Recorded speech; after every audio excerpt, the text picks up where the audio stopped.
Hi friends, நெஞ்சத்துக்கு இல்லாத சீரியலில் ஒரு சூப்பரான ஒரு ப்ரோமோ வந்திருக்கு. நம்ம அதை பற்றி தான் இந்த வீடியோக்குள்ளே பார்க்க போகிறோம். வாங்க நம்ம வீடியோக்குள்ளே போகலாம். கௌதமும் மதுமிதான் வந்து மணமடையில் உட்காந்துருக்குறாங்க. இங்கே பார்த்தோம்னா சவுந்தராவை தான் காட்டுறாங்க. சவுந்தரா கொஞ்சம் பதட்டமாக தான் இருந்துகிட்டு இருக்கிறாங்க. அடுத்து மதுமிதாவும் கௌதமையும் காட்டுறாங்க. ரெண்டு பேருமே சந்தோஷத்தோடு இருந்துட்டு இருக்கும்போது அப்போ ஐயர் வந்து அந்த தாலி எடுத்து கொடுக்குறாங்க. மாப்பிள்ளை தாலி எடுத்து கெட்டுங்க அப்படிங்கவும் அப்போ கௌதம் வந்து தாலி எடுத்து உங்கள் மதுமிதா கழுத்தில் அவங்க கெட்டுறாங்க. இதை பார்த்துட்டு மதுமிதாவோட அப்பா அம்மா எல்லாருமே ரொம்ப சந்தோஷத்தோடு இருக்கிறாங்க. அடுத்து வந்து அவங்க ரெண்டு பேரும் தாலி கட்டினதோட அவங்க கீழே இறங்கி வராங்க.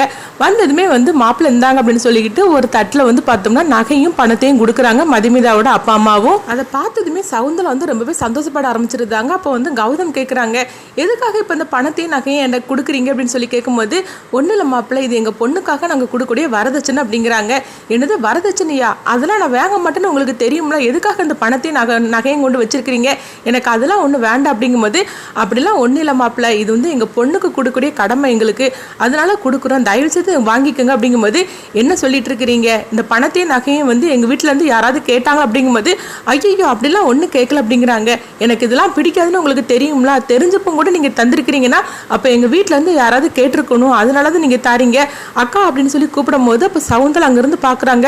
ஐயோ இவன் ஏன் நம்மளை கூப்பிடுதான், நம்ம மேலே சந்தேகப்பட்டுட்டானோ அப்படின்னு சொல்லி அவங்க பதட்டமாக வராங்க. அப்போ என்ன கௌதம் சொல்லு அப்படிங்கும்போது, நீ தான் அந்த வரதட்சணையும் பணத்தையும் கேட்டி அப்படின்னு கேட்கும்போது, ஐயோ நான் ஒன்றும் கேட்கவே இல்லை அப்படின்னு சகுந்தலா வந்து பொய் சொல்லி நடிக்கிறாங்க.